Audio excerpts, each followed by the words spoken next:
व मुंगी साखरच रे. खरंच आहे, मी लहान म्हणून जर राहील तर खरंच मी काहीतरी साध्य करेल. आणि जर मी म्हणेन की मी मोठा मी मोठा मी मोठा, तू गेलाच वाया, नाही का. मी सुद्धा म्हणेन की नाही मी मोठी मुली मोठी. ह्या मोठेपणाने कधी मानव हा वाया जाईल याचा काही भरोसा नाही. म्हणून मानवाने एकच विचार करायला पाहिजे, मी नाही लहान तर मी नाही मोठा, मी आहे महान त्यागी बाबा जुंदोजीचा सेवक. दैवी शक्ती माझ्या जवळ आहे, मी आहे भगवंताचा एक अज्ञात बालक. हा विचार करून आपल्या चांगल्याने एकोपणाने कार्य करायला पाहिजे. घरच्या बैठक हवन कार्य आणि एकट्याचे कार्य करून एकमेकांना घेऊन चालायला पाहिजे. तरच खरंच महान त्यागी बाबा जुंदेवजींना सुद्धा वाटेल की माझा सेवक हा किती म्हणजे गुणी आहे, किती गुणी आहे, विचाराने गुणी आहे, सद्गुणी आहे. मग सद्गुण कुठे मिळेल आपल्याला? मला सांगा की तुम्हाला सद्गुण कुठे मिळतो? तुम्हाला सद्गुण कुठे मिळतो आणि गुण कुठे मिळतो? सांगू शकाल का? मी तुम्हाला एवढंच विचारत आहे, तुम्ही चर्चा बैठकीला जाता का? जाता. मग तुम्हाला तुम्ही चर्चा बैठकीला जात असता, मग तुम्हाला सद्गुण कुठे मिळतो आणि ज्ञान कुठे मिळतो? विचार आहे ना. याच विचारामध्ये आपण गुंतलेले आहोत आणि याच विचारामध्ये असल्यामुळे आपण सद्गुण हा घेऊ शकतच नाही.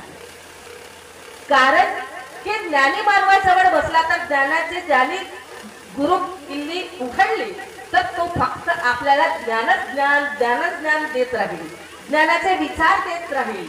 आणि खरंच जर आपण म्हटलं की नाही मला याच्यापेक्षाही सद्गुणी बनायचं आहे, तर त्याकरता मला काय करावं लागेल?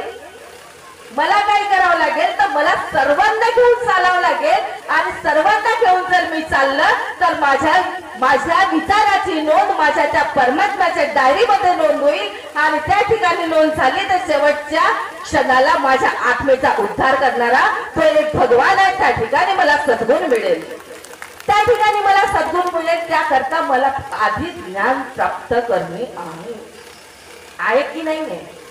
मग आपल्याला ज्ञान प्राप्त करणे आहे. मानते की बाबा जुंदेवजींनी अहोरात्र परिश्रम करून त्यांनी जनकल्याणाचे कार्य केले, दौरे केले. आपल्याला मानव धर्माचा एक काय आहे, मानव धर्म ही शिकवण आपल्याला महान की बाबा जुंदेवजींनी दिली. आज आपल्याला त्यांच्या तत्वशब्द नियमाने चालून त्या शिकवणीप्रमाणे वागून आपल्याला स्वतःचं जीवनमान चांगलं बनवून आपण इतरांना जगवायचं आहे. पण आपण नेमकं स्वतःच आम्हाला तो करायचं नाहीये. आम्हाला इतरांनाही जगवायचं आहे, इतरांसोबतही राहून कार्य करायचे आहे. इतरांनाही कमी कुठे जास्त होत आहे त्यांच्याकडे आम्हाला लक्ष द्यायचं आहे. पण आम्ही जर आमचं बनवू तर होईल का? होईल का? या ठिकाणी शाखा सिहोरा येथील संचालक अध्यक्ष संचालक आमचे कंटीराम भाऊ इकडल्या लोकांनी या ठिकाणी आपल्याला बोलविलं.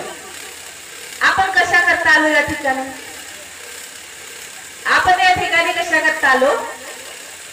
ज्ञान प्राप्त करण्याकरता भक्तीमध्ये आपण या ठिकाणी आलो.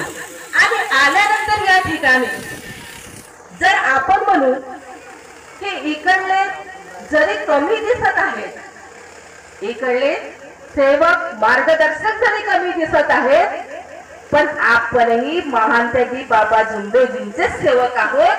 आपणही त्यांचे भावंडे आहोत. आपणही इकडल्या सेविकांच्या बहिणी आहोत. माझ्या आया भगिनी, आपणही त्यांच्या बहिणी आहोत. जरी इकडे कमी जास्त होत असेल तर आपणच सांभाळून घ्यायला पाहिजे. तर झाकी मोठ लागते असते की नाही? त्यातून मग आपण उघडती सांगतो की नाही? आम्ही सोंद्याला गेलो पण तिथे वरणच संपला. आम्ही तिथे गेलो पण तिथे भातच संपला. आम्ही तिथे गेलो पण चांगलं पोटच नाही भरलं. रे अन्नाला तुम्ही असं म्हणता. जेवढे भेटलं तेवढ्यामध्ये समाधान माना ना, आहे की नाही? पण असंही नाही म्हणत आपण की आपण या ठिकाणी जेवण केलं तर ही पात्र बरोबर तिकडे फेकून द्यायची बा म्हणून. एखाद्याला पाणी लागत आहे, थांब रे बाबा मी तुझ्याकरता पाणी आणून देते, हे तर आपल्यामध्ये नाही, हे आण पाणी बसून जा, आहे की नाही? म्हणजे हे कुणाला आपलाच कार्यक्रम, आपलंच सगळं काही आपलं. मग आपण एकमेकांना मदत करू की नाही करू, तरच त्या भगवंताला चांगलं वाटेल. नाही तर करतो तो आणि प्रत्येक वेळी असं जर म्हणू तर नाही चालणार. बाबांनी आपल्या जीवनामध्ये काय काय नाही केलं विचारांनी, आणि आज आत्मबोलानी आले. आधी सेवकांचं विश्वास सगळंच माहितीये. आमच्याकडे कांद्रेला ज्या वेळेला त्रिताल हवन कार्य घडलं त्यावेळेला स्वर्गीय प्रभुदासजी पठारे काकाजी हे सुद्धा आमच्याकडे हवनामध्ये होते, हे सुद्धा हवन कार्यामध्ये होते. ज्या वेळेला आमच्याकडे ते म्हणजे हार ओवायचे, त्यांना हार ओवायचा खूप शौक होता. हार ओवायचे, त्यांच्याजवळ बसून जायचे आणि चर्चा करायचे. दिलीपरावजी असे बोलू बोलू चर्चा करायचे आणि सुंदर विचार द्यायचे. आजही त्यांच्या आठवणी, मानव हा निघून जातो पण त्यांच्या आठवणी ह्या कायमस्वरूपी असतात की नसतात? असतात. म्हणून आत्मा हा अजरा अमर आहे, आत्मा हा कधी मरत नाही.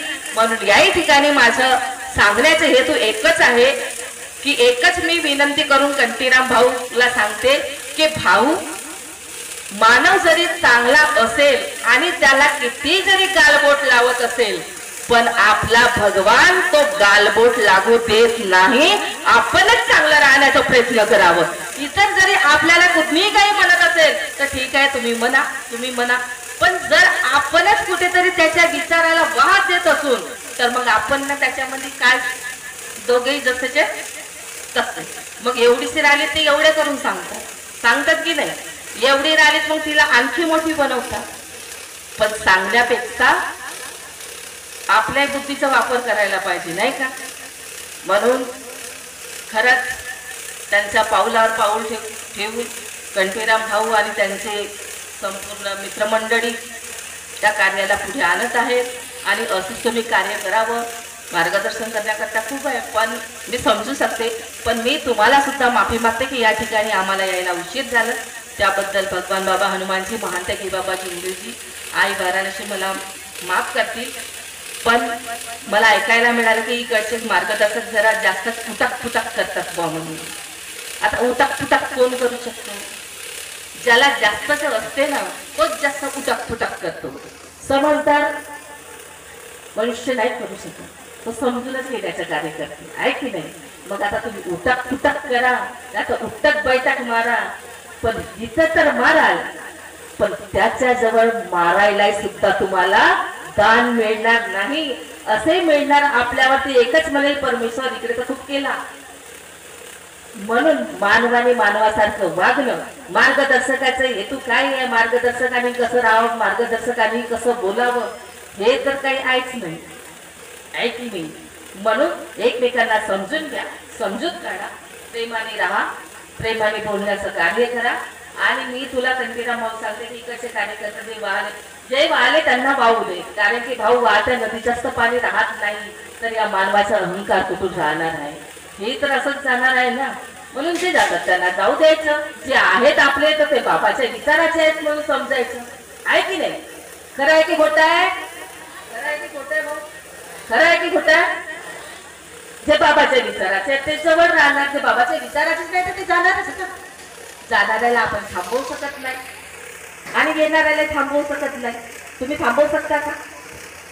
कारण की तिकडूनही आलेला माणूस त्याला थांबवू शकत नाही. 9 महिने तो राहतोच कोठामध्ये आणि इकडून जाणाऱ्याला थांबवू शकत नाही. त्याचप्रमाणे येणाऱ्या सेवकाला आपण थांबवू शकत नाही, जाणाऱ्या सेवकाला आपण थांबवू शकत नाही. पण मी एकच म्हणू इच्छिते की जो माझ्या महान त्यागी बाबा जिंदूजीच्या आत्मबोलाच्या विचाराचा असेल, खरंच तो ध्येयवादी असेल तर तो बाबाच्या जवळ येऊन बसेल. आणि जो ध्येयवादी नसेल, विचाराचा नसेल तर तो फक्त असा फुटकतच राहील. पण तो बाबाजवळ कधी येऊन बसणार नाही, कधी आप विचाराच्या गोष्टी सांगणार नाही, चूक झाली असेल तर कधी माफी मागणार नाही आणि कधी तो नमणारही नाही. असा हा मार्गदर्शक बनलेला आहे. म्हणून प्रत्येक सेवकाने विचार करा. कहते हैं आसमान में तारे बहुत हैं, कहते हैं आसमान में तारे बहुत हैं लेकिन चांद जैसा कोई नहीं। इस पृथ्वी पर ढोंगी साधु संत और भितोरी कार्यकर्ता बहुत से हैं लेकिन अपने महान त्यागी बाबा जुंदोजी जैसा कोई नहीं। एवढंच बोलू इच्छिते आणि आपल्या शब्दाला इथंच विराम देते। या ठिकाणी मला बोलविलं, माझं मान सन्मान केलं आणि बोलण्याची संधी उपलब्ध करून दिली त्याबद्दल आयोजकाचं अभिवादन करते।